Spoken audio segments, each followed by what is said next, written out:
Assalamualaikum warahmatullahi wabarakatuh. Para pemirsa dimanapun Anda berada, alhamdulillahirrabbilalamin, puji syukur kehadirat Allah subhanahu wa ta'ala. Salawat dan salam kita aturkan kepada junjungan Nabi Muhammad SAW. Semoga kita sebagai umatnya mendapatkan syafaat kelak di yaumul qiyamah. Allahumma amin. Masih meneruskan tentang Syiah. Makna kata Syiah menurut bahasa adalah golongan. Pada masalah ini sudah sampai pada sub-sub yang ada, itu memusuhi para sahabat Nabi. Kebencian kepada Khalifah Abu Bakar. Kebencian terhadap Khalifah Abu Bakar juga sangat terlihat dalam Al-Kafi. Hal ini dapat dilihat dalam riwayat. Setelah Rasulullah Shallallahu Alaihi Wasallam wafat, ketika terjadi baiat terhadap Abu Bakar di Saqifah Bani Sa'idah, setelah Abu Bakar sampai di Masjid Nabawi, ia naik ke mimbar Rasulullah Shallallahu Alaihi Wasallam. Orang banyak mulai membaiatnya. Salman Al-Farisi melihat pemandangan itu, lalu ia pergi kepada Ali. Ia menyampaikan berita itu. Ali bertanya kepada Salman, "Tahukah engkau siapa yang pertama kali membaiat Abu Bakar dan meletakkan tangannya ke tangan Abu Bakar?" Salman menjawab, "Tidak, saya tidak kenal laki-laki itu. Akan tetapi saya melihat ada lelaki dua bertongkat. Di keningnya ada bekas sujud. Dialah orang tua yang pertama kali maju kepada Abu Bakar. Ia menangis dan berkata, 'Alhamdulillah yang tidak mematikan aku hingga aku bisa melihatmu di tempat ini. Ulurkanlah tanganmu.' Lalu Abu Bakar mengulurkan tangannya. Lalu orang tua itu membaiatnya. Ali bertanya, 'Apakah engkau tahu siapa orang itu?' Salman menjawab, 'Saya tidak tahu.' Ali berkata, 'Itu iblis laknatullah.' Ini ada sejarah di Ibidus 18 halaman 159. Rasulullah Shallallahu Alaihi Wasallam wafat karena diracun Aisyah dan Hafsah. Dari Abdus Somad bin Basir dari Abu Abdillah alaihissalam, ia berkata, 'Apakah kamu mengetahui Nabi Muhammad Shallallahu Alaihi Wasallam wafat atau dibunuh? Sesungguhnya Allah Subhanahu Wa Taala berfirman, apakah jika dia wafat atau dibunuh, kamu berbalik ke belakang murtad? Barang siapa yang berbalik ke belakang.' Quran Surat Al-Imran Surat 3 ayat 144. Nabi Muhammad Sallallahu Alaihi Wasallam telah diracun sebelum wafat. Mereka berdua, Aisyah dan Hafsah, telah meracunnya. Kami katakan bahwa mereka berdua, Aisyah dan Hafsah, yang bapak keduanya Abu Bakar dan Umar, seburuk-buruk makhluk ciptaan Allah Subhanahu wa Ta'ala. Orang Mekah dan Madinah kafir. 4. Dari beberapa orang beriwayat, para sahabat kami dari Ahmad bin Muhammad bin Khalid bin Utsman bin Isa, dari Sima'ah, dari Abu Basir, dari salah seorang dari mereka berdua alaihissalam. Ia berkata, sesungguhnya penduduk Mekah dan itu kafir kepada Allah secara nyata. Sesungguhnya penduduk Madinah lebih kotor daripada penduduk Mekah. Mereka lebih kotor 70 kali lipat.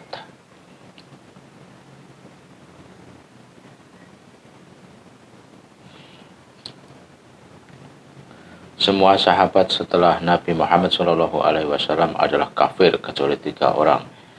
24 halaman dari bapak Hanan dari bapaknya dari Abu Ja'far alaihi salam, ia berkata, manusia semuanya murtad setelah Nabi Muhammad SAW kecuali 3 orang. Saya bertanya, siapakah 3 orang itu? Ia menjawab, Al-Miqdad bin Al-Aswad, Abu Zar Al-Ghifari, dan Salman Al-Farisi. Rahmat dan berkah dari Allah untuk mereka. Nikah mut'ah dalam Al-Kafi.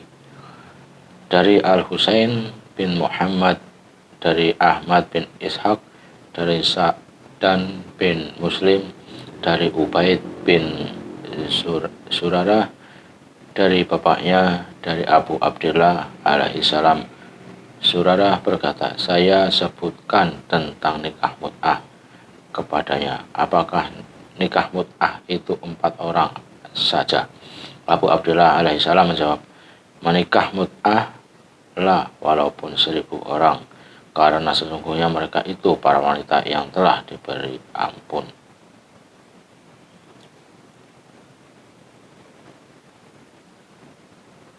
Ibid juz 3 halaman 458. Fatwa tidak layak. Imam Al-Humaini berkata, masalah ke-12 tidak boleh hubungan kelamin dengan istri yang belum berumur 9 tahun. Apakah nikah abadi atau nikah temporer mut'ah?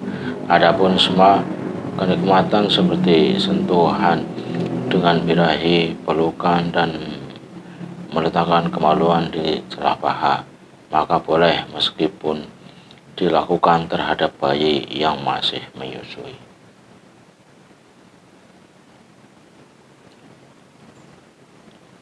Imam Al-Humaini, Tahrir Al-Wasilah juz 2 halaman 216, masalah nomor 12.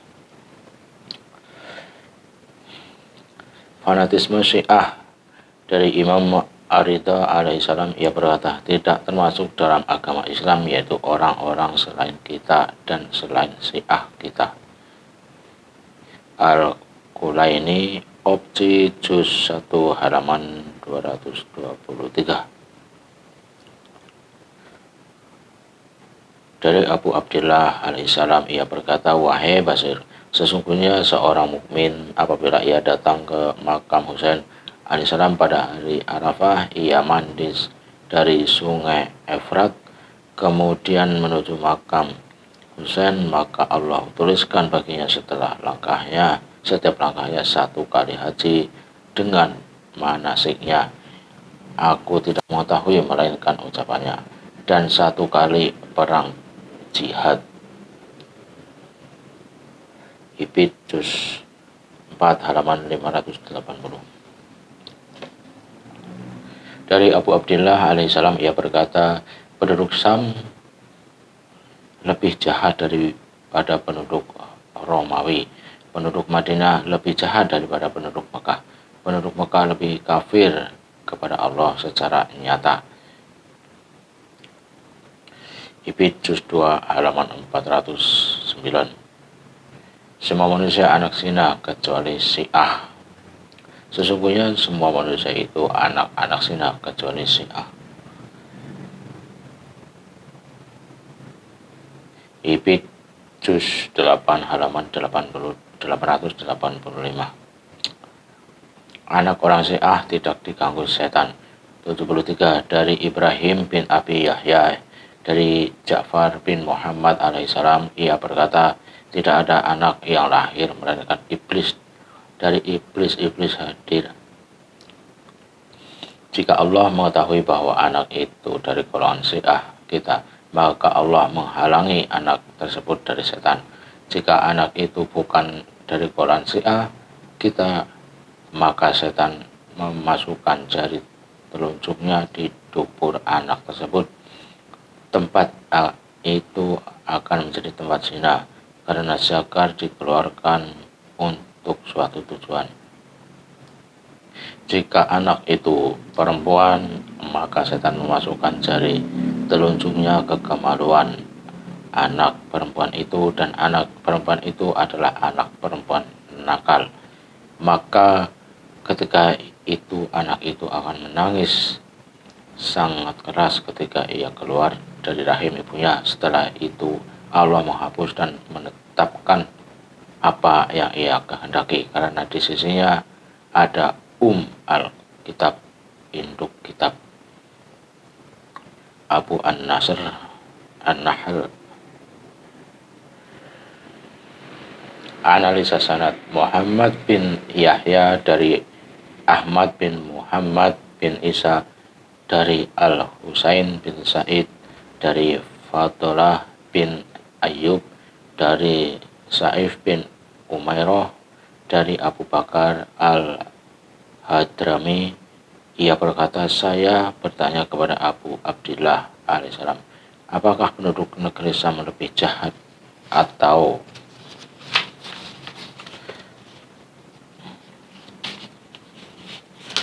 penduduk Romawi? Ia menjawab, sesungguhnya Romawi kafir tapi tidak memusuhi kita. Sesungguhnya penduduk negeri Syam kafir dan memusuhi kita. Al-Muhtafawi dalam Syar Al-Hal Al-Kulaini menyatakan bahwa Al-Kulaini bertemu langsung dengan Imam Al-Mahdi dan 4 utusan Imam Al-Mahdi yang jika dilihat dari masa hidup mereka sejaman. Abu Bakar Utsman bin Said Al-Umri tidak diketahui. Abu Ja'far Muhammad bin Utsman bin Said Al-Umari 304 Hijriah. Abu Al-Qasim Al-Husain bin Ali An-Naubakti 326 Hijriah. Abu Al-Hasan Ali bin Muhammad As-Samari 329 Hijriah. Bahkan Abdul Husain Al-Muzaffar dengan jelas menyatakan, sebagian ulama Syiah meyakini bahwa kitab Al-Kafi telah dipresentasikan kepada Al-Quran. Al-Qaim alaihissalam, beliau menganggap baik kitab Al-Kafi dan berkata, cukup bagi Syiah kita. Namun entah mengapa Al-Qalani membuat syarat yang amat sangat panjang.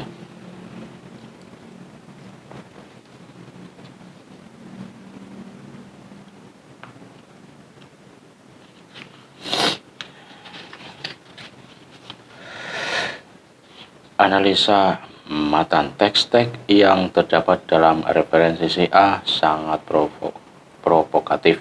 Dari masalah Al-Quran, status para imam, menanamkan fanatisme dan permusuhan, sampai riwayat-riwayat aneh yang tidak rasional. Namun karena Al-Kafi sudah dianggap sebagai kitab suci, maka sangat berpengaruh terhadap Syiah kontemporer. Imam Abu Al-Qasim Al-Khu'i merupakan salah satu imam marja di kalangan Syiah kontemporer, guru dari Ayatullah Al-Uzma Al-Sistani, ulama terbesar Syiah Irak zaman ini. Ketika beliau membahas hadis-hadis Syiah tentang kekurangan Al-Quran, Al-Khu'i sampai pada kesimpulan, banyaknya riwayat-riwayat memberikan keyakinan yang kuat, terlebih bagi sebagiannya diriwayatkan dari para imam yang mashum alaihissalam. Tidak ada yang lebih menenangkan daripada itu. Di dalamnya juga terdapat riwayat dari jalur yang muktabar. Kita tidak perlu membahas sanad-sanadnya secara khusus.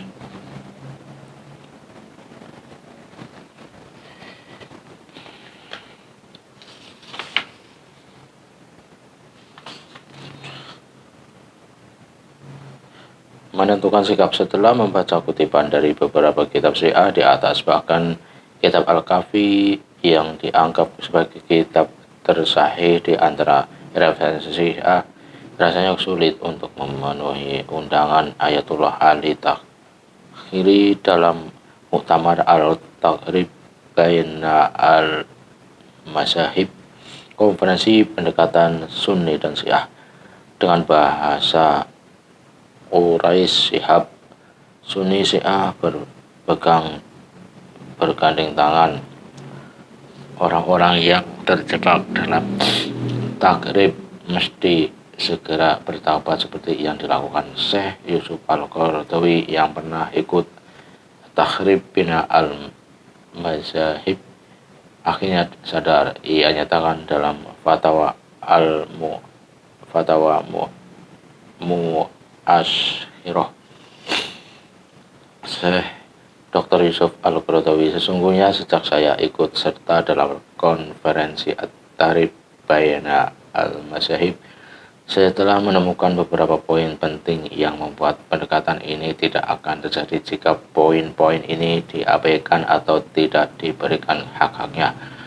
Semua ini telah saya jelaskan dengan sejelas-jelasnya pada saat kunjungan saya ke Iran 10 tahun silam. Di sini saya hanya mengacu pada 3 perkara.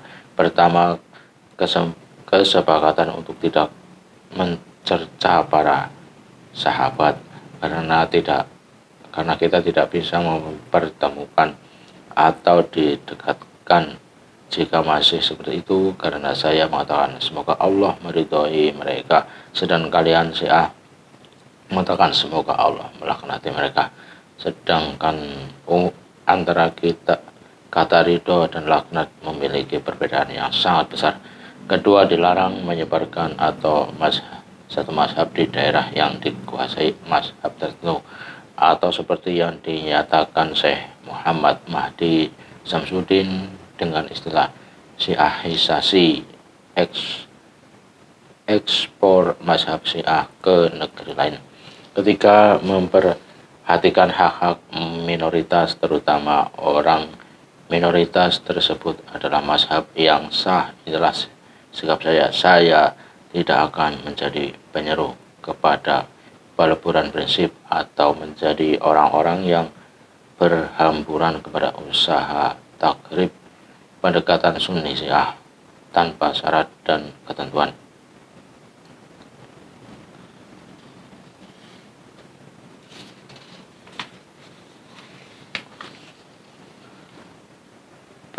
Pernyataan ulama Indonesia Hadratus Syekh Hasyim Asy'ari 1875-1947. Di antara mereka juga ada golongan Rafidah yang suka mencaci Sayyidina Abu Bakar dan Umar, membenci para sahabat Nabi dan berlebihan dalam mencintai Sayyidina Ali dan anggota keluarganya.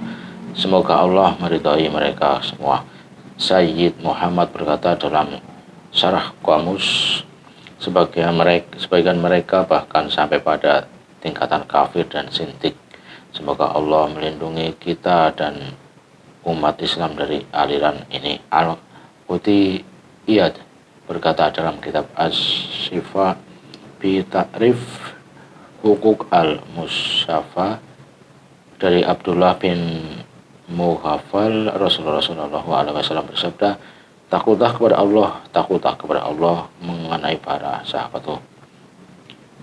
Janganlah kalian menjadikan mereka sebagai sasaran suci caci maki sesudah aku tiada. Siapa yang mencintai mereka, maka dengan cinta kepadaku aku mencintai mereka. Siapa yang membenci mereka, maka dengan kebencianku aku membenci mereka. Siapa yang menyakiti aku berarti telah menyakiti Allah. Siapa yang telah menyakiti Allah, dikhawatirkan Allah akan menghukumnya. Hadis riwayat At-Tirmizi. Rasulullah Shallallahu Alaihi Wasallam bersabda, janganlah kamu mencela para sahabatku. Siapa yang mencela mereka, maka baginya laknat dari Allah, para malaikat dan seluruh manusia. Allah tidak akan menerima amal darinya di hari kiamat yang wajib maupun yang sunnah. Hadis riwayat Abu Nuaim At-Tabrani dan Al-Hakim. Rasulullah Shallallahu Alaihi Wasallam bersabda, janganlah kalian mencaci maki sahabatku, sebab di akhir zaman nanti akan datang suatu kaum yang mencela para sahabatku. Maka janganlah kalian laksanakan salat jenazah untuk mereka, dan janganlah salat bersama mereka. Janganlah kamu menikahi mereka, dan janganlah duduk-duduk bersama mereka. Jika sakit, janganlah kalian menjenguk mereka. Rasulullah Shallallahu Alaihi Wasallam telah memberitahukan bahwa mencela dan menyakiti sahabat berarti telah menyakiti Rasulullah Shallallahu Alaihi Wasallam, sedangkan menyakiti Rasulullah Shallallahu Alaihi Wasallam itu haram hukumnya. Rasulullah Shallallahu Alaihi Wasallam bersabda, janganlah kalian menyakiti aku dalam perkara sahabatku. Siapa yang menyakiti mereka berarti telah menyakitiku. Rasulullah Shallallahu Alaihi Wasallam bersabda, janganlah kalian menyakitiku dengan cara menyakiti Fatimah, sebab Fatimah adalah darah dagingku. Apa saja yang menyakitinya berarti telah menyakitiku. Syekh Hasyim Asy'ari menukil pendapat Al-Qutiyat dalam Asy-Syifa tentang penjelasan kelompok-kelompok yang dipastikan kekafirannya di antara umat Islam. Dalam Al-Anwar disebutkan, dipastikan kekafiran semua orang yang mengatakan suatu kalimat yang menyesatkan umat,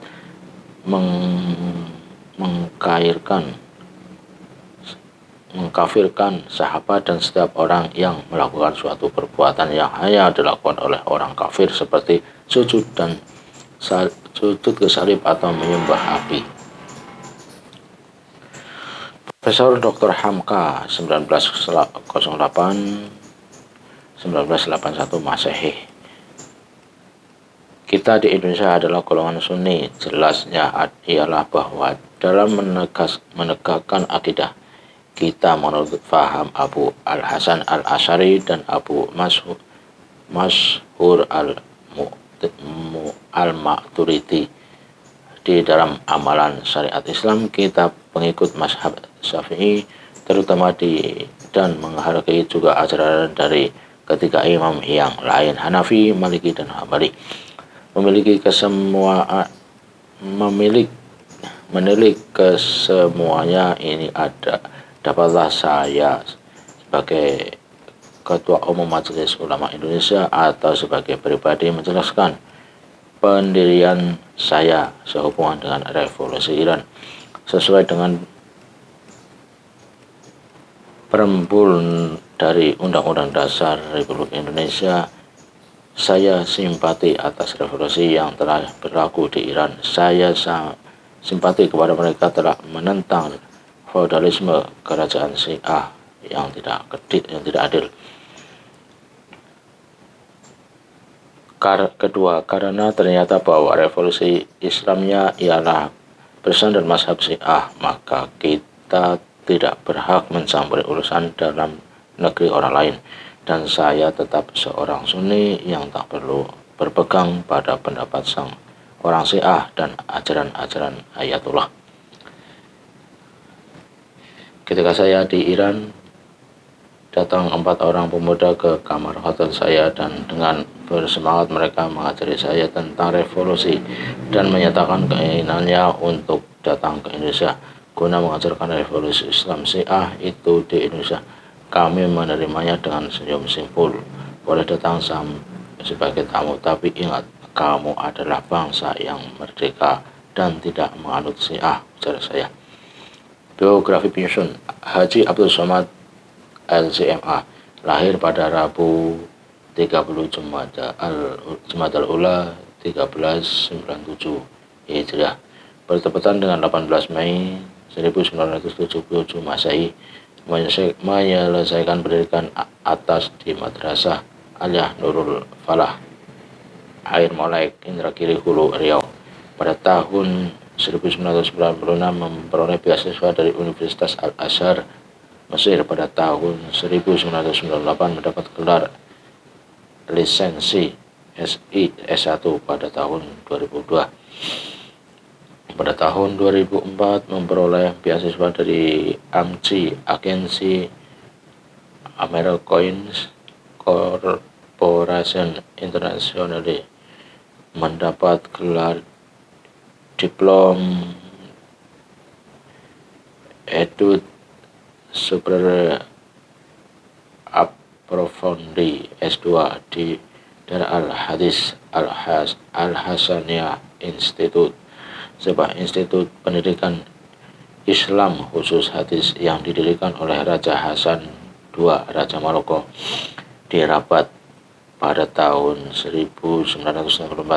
Anggota Komisi Pengkajian Majelis Ulama Indonesia Provinsi Riau, anggota Komisi Fatwa Majelis Ulama Indonesia Kota Madya Pekanbaru periode 2012-2017, anggota Komisi Pengembangan Badan Amil Zakat Provinsi Riau, dosen Universitas Islam Sultan Syarif Kasim Riau sejak 2008 sampai sekarang, mengasuh tanya jawab Islam di blog www.somatmoroko.blogspot.com, kajian keislaman dalam bentuk MP3, MP4, dan buku dalam bentuk PDF dapat diakses di www.tafakuhstreaming.com. Alhamdulillah sudah selesai. Semoga saya mohon maaf kepada Tuan Guru apabila membaca sangat banyak kekurangannya. Saya mohon maaf kepada semuanya para pemirsa. Wabillahi taufiq wal hidayah. Wassalamualaikum warahmatullahi wabarakatuh.